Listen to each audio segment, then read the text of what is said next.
Kiai Fatah Rawuh. Oh. Lalu Ki Sesepuh CRA Kiai kita Mbah Damio Badrudin. Terus nggih. Lan sedoyo senior CRA. Nah, itu niki junior nih. Bapak-bapak, ibu, emas, adik, hadirin wal hadirat rahimakumullah. Alhamdulillah pada malam ini kita ditakdirkan oleh Allah dapat bertatap muka, dapat bermuajahah di majelis yang mulia, di tempat yang mulia. Paling buruk adalah Pak Asas. Dan saya yakin Masjid NU ini masjid terbaik keempat di dunia. Secara ilmiah, masjid terbaik di dunia itu adalah Masjidil Haram. Kenapa? Orang yang beribadah di Masjidil Haram pahala dilipat gandakan 100.000 kali. Pun nanti tidak begitu, kepingin apa buatan? Pun daftar apa dereng? Lek kepingin tak oke tunggal. Sampai daftar haji saat ini daftar 32 tahun baru berangkat. Apalagi tahun ini nggak ada pemberangkatan. Tapi kalau Allah berkehendak, insya Allah bisa. Amin. Allahumma shalli ala Muhammad. Yang kedua, masjid terbaik di dunia itu adalah Masjid Nabawi yang ada di Madinah, yang ada raudhahnya. Barang siapa yang beribadah di Masjid Nabawi, pahalanya dilipat gandakan 1000 kali. Alhamdulillah. Kepingin berikut ya? Yang penting enak niatnya, insya Allah pasti ada jalan. Orang itu kalau sudah ke Masjidil Haram, Masjid Nabawi pasti akan ingin kembali. Saya sudah 4 kali untuk ziarah ke sana, ini masih ribut. Inginnya tahun ini berangkat tapi masih pandemi. Mudah-mudahan tahun yang akan datang, amin.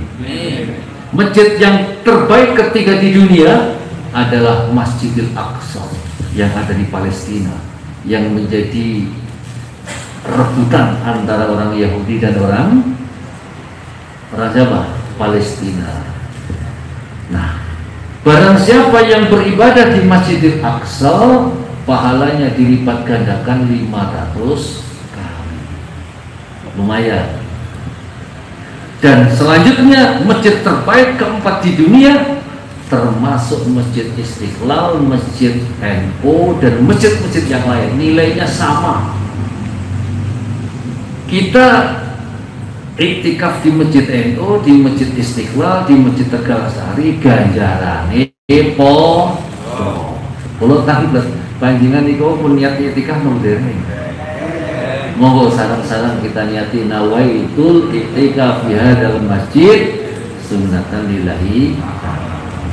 Insya Allah diam kita di dalam masjid ini termasuk ibadah, bahkan tidurnya ngantuk oleh ini mau sampai turu di hajat ini. Allahumma shalli ala Muhammad. Jadi malam ini kita berjumpa bertatap muka di tempat yang mulia. Kalender Syamsiah hari itu dimulai nanti malam pukul 00. Tapi kalau Qamariyah dimulai matahari tenggelam. Sekarang ini berarti sudah hari Jumat. Sayyidul Ayyam. Alhamdulillah. Sayyidul Ayyam.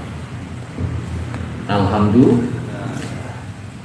Demikian juga kita ini dipertemukan di majelis yang mulia, di mana pada malam ini sesuai dengan undangan panitia adalah halal bihalal dan naboni terapi Al-Quran. Luar biasa, niatnya luar biasa. Halal bihalal. Ini kalau diniati halal bihalal apa jadi? Kalau belum diniati, mari kita sama-sama luruskan niat, wa tasrihun niat. Kita halal bihalal. Ketika kita punya niatan yang sama untuk halal bihalal, saya percaya yakin dosa di antara kita meskipun tidak diucapkan diampuni oleh Allah Subhanahu wa taala. Lah kok ngono? Niki rek otak-atik gathuk. Halal bihalal niku saka tembung nas'alukum halalan wa naji'u bi halalin. Supaya bagus aja kok tidak. Nas'alukum, kami minta kepadamu, minta apa? Halalan. Wa naji'u, dan kami datang, ja'abi, ja'a datang, tapi kalau ja'abi membawa. Wa naji'u bi halalin, dan kami datang membawa halal. Untuk meringkas kalimat supaya tidak terlalu panjang, fi'il, fa'il sama maf'ul yang pertama disimpan menjadi halalan. Begitu juga naji'u juga disimpan menjadi bi halalin, sebabnya sudah mafhum, sehingga untaiannya cukup halal bi halal. Podo kali panjenengan menawi teng warung jaluk sego pecel, terus budi pecel kalih, ngoten mau nggih? Kalih ngoten mau. Ngerti?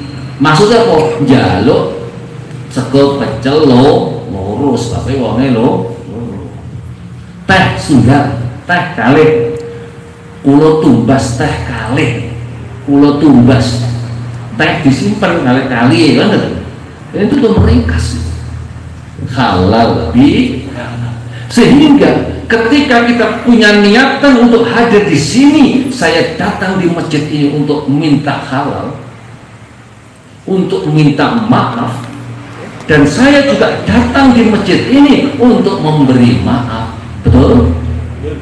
Maka kita datang di sini sudah saling maaf memaafkan. Setuju?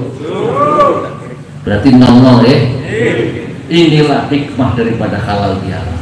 Makanya kalau termasuk seneng niku lek enten undangan halal bihalal, ora disangoni ya semangat. Termasuk nanti kini saya tidak akan berharap nih. Allah saya Muhammad. Saupo diwe tak tolak saya itu gitu. Jadi saya ngundang JRA itu langsung ikhlas, nggak ada ketamaan saya. Tapi saya ngundang Pak Giri sudah tamak kalau ada. Terus ngerti saat dulu ini nara, murid itu sama. Kalau kelingan waktu pelatihan nonton nomor insu, jadi gue untuk ngeluh dikit kan loh. Ya rawane ngacung loh. Nah dongeng akhir nih kok langsung, wah ngerti juga aku ya mana. Memang untuk mulian gue nih. Tak teko nih, pilih. Semen enek sinetron pun ruyah mandiri pinter ngono lho ya wis. Jadi teko iku ora paham dah ya litakit ngono lho aku ragu sebab junior ya sampai ini senior kula yakin jajal tak ruyah tenan ning omah 3 dina alhamdulillah wis sehat. Alhamdulillah. Berarti memang tidak salah kita itu ikut masuk dalam kelompok JRA ini, minimal bisa mengobati diri sendiri. Alhamdulillah. Allahumma shalli ala Muhammad. Kembali ke halal bihalal.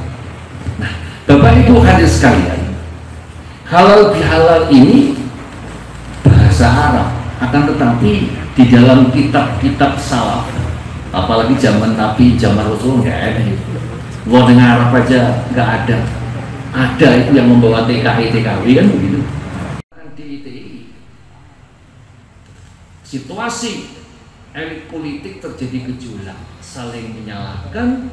Bung Karno bingung, minta saran pendapat kepada Kiai Wahab Hasbul. Apa solusinya? Dengan gampang Mbah Wahab matur, Pak Presiden, saat ini kita berada di pertengahan bulan suci Ramadan. Sebentar lagi Idul Fitri. Mbok yao, di suasana Idul Fitri itu mereka diundang di istana untuk silaturahmi. Apa kata Bung Karno? Silaturahmi hal yang biasa. Apa ada istilah yang lebih keren supaya mereka itu mau datang? Oh ada Pak, Pak Presiden, gampang. Karena mereka itu punya salah, dan salah itu datangkan dosa. Supaya bebas dari kesalahan, mereka harus saling menghalalkan, saling memaafkan.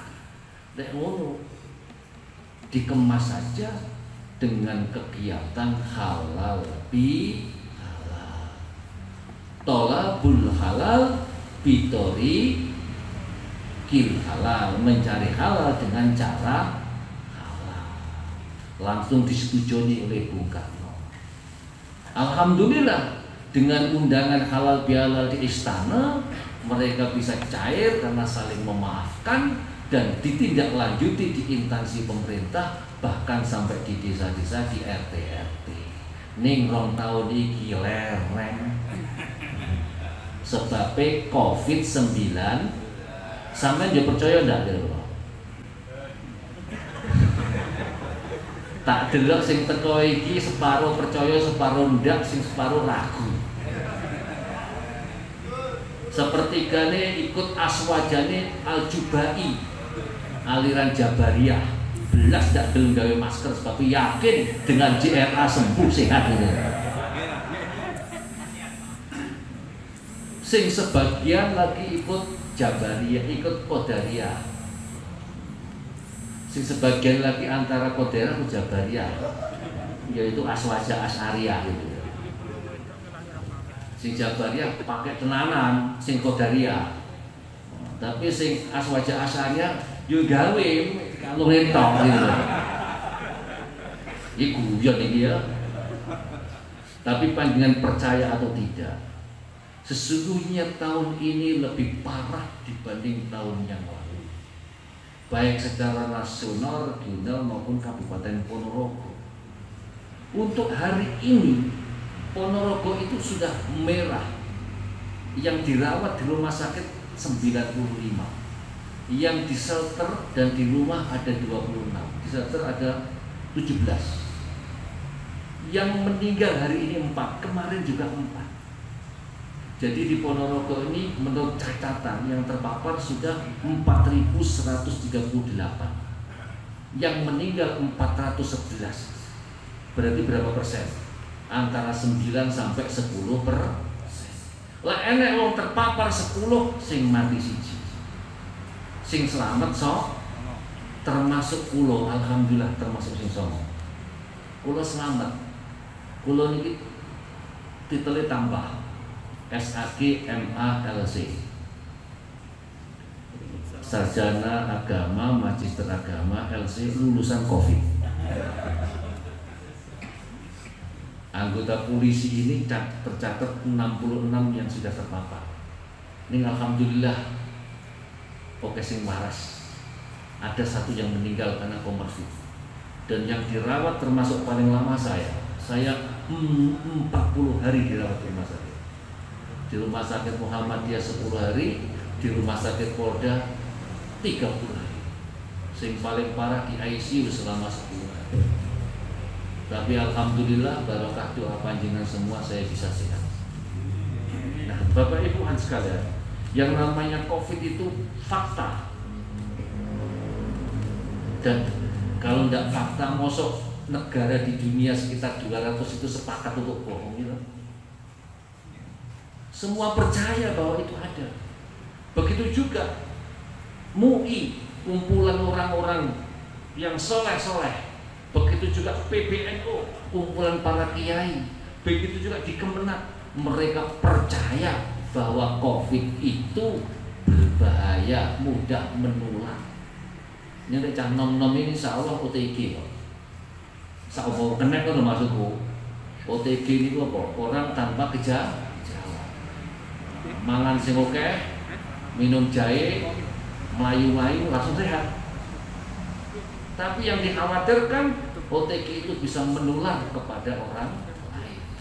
Ini yang bahaya. Kalau sampai seperti itu gimana? Ya sampai punya jariah ya nularnya mewong gitu.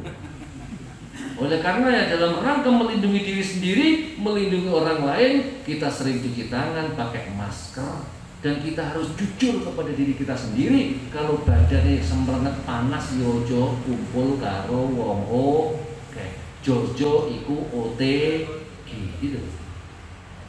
Ini penting. Ya, saya percaya mudah-mudahan kita semua sehat. Amin Allahumma. Barokahnya JR. Allahumma shalli ala Muhammad. Bapak Ibu hadirin sekalian, kembali cerita COVID.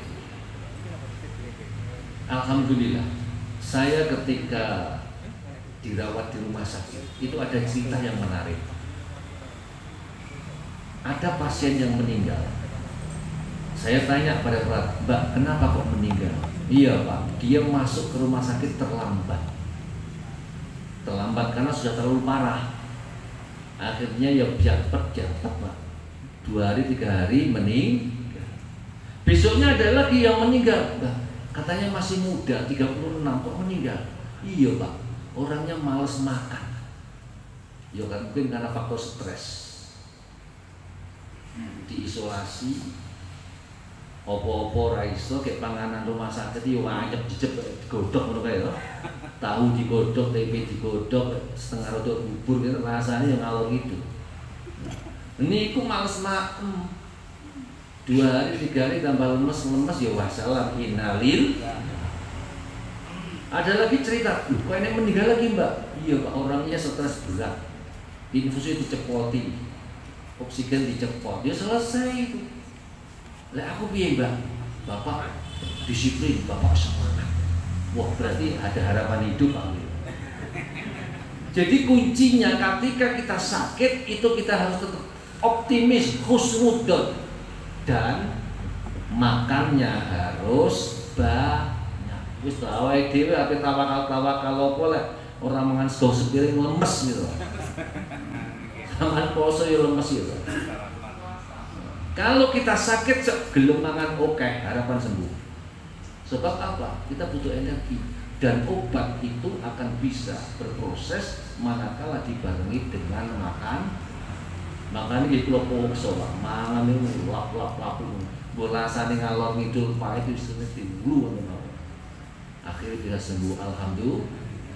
Sehingga ketika saya dirawat 40 hari itu punya hipotesa orang berobat di rumah sakit itu kuncinya ada 2, faktor internal dan eksternal.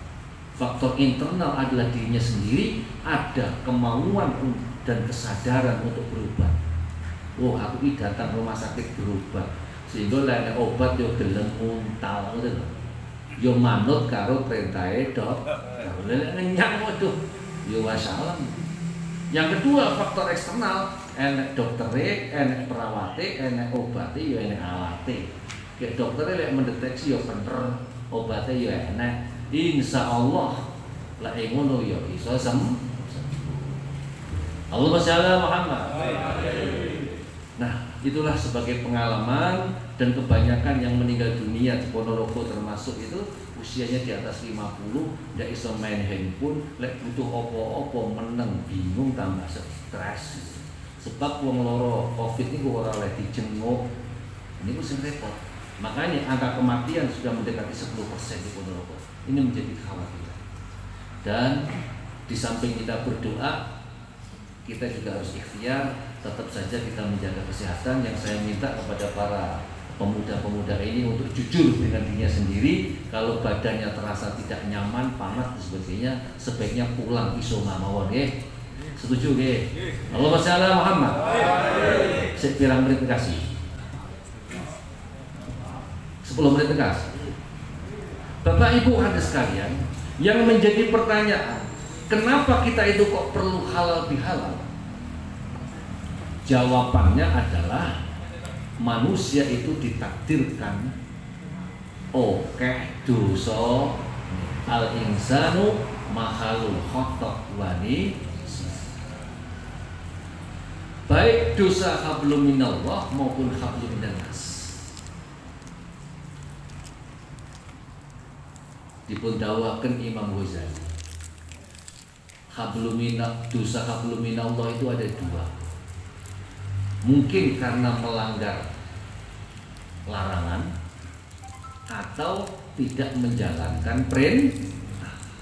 Kalau dosa kepada Allah singkatnya untuk tobatnya gampang, dengan menyesal, berhenti dari kemaksiatan, jadi tidak mengulangi lagi, selesai.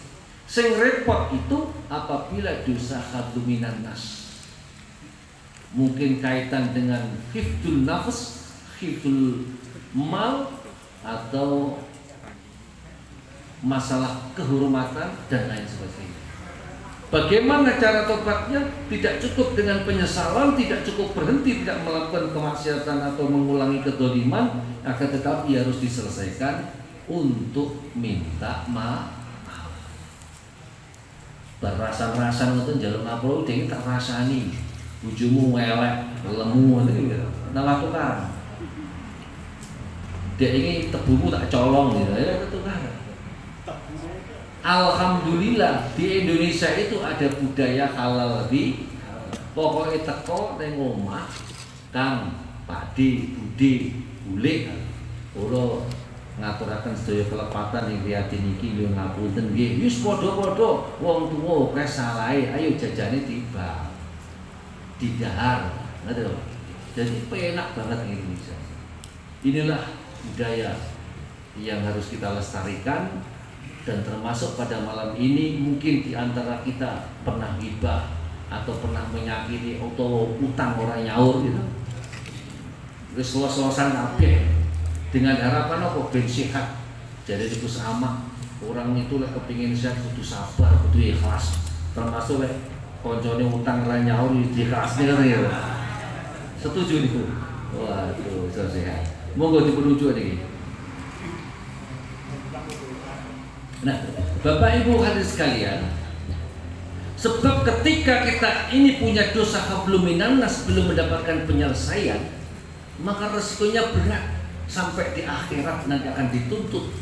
Tadi di dalam mukadimah saya sampaikan sebuah hadis Rasulullah sallallahu alaihi wasallam, "Man kana li akhihi indahu mudlimatun fi 'irdin aw malin falyastahlilhul yaum qabla alla yakuna dinarun wala dirham."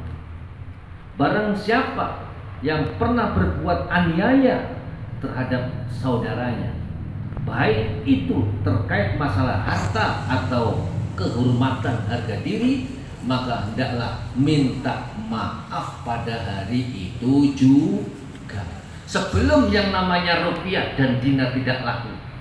Artinya sebelum datangnya hari kiamat.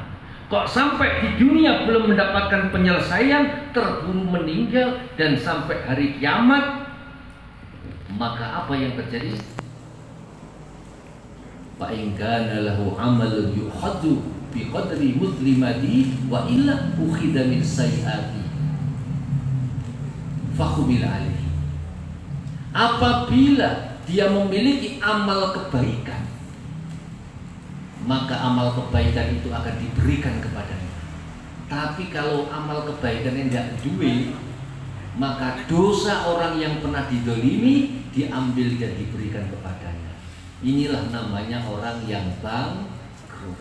Oleh karenanya Bapak Ibu hadirin mas hadirin sekalian, agar kita semuanya termasuk orang yang beruntung, bukan menjadi orang yang bangkrut, mari kita semuanya luruskan niat pada malam ini untuk saling mengikhlaskan, saling memaafkan. Mudah-mudahan kita termasuk minal aidin wal faizin wal maqbulin. Amin amin ya rabbal alamin. Demikian kurang lebihnya mohon maaf. Wallahu muwaffiq ila aqwamit thoriq. Wassalamualaikum warahmatullahi wabarakatuh.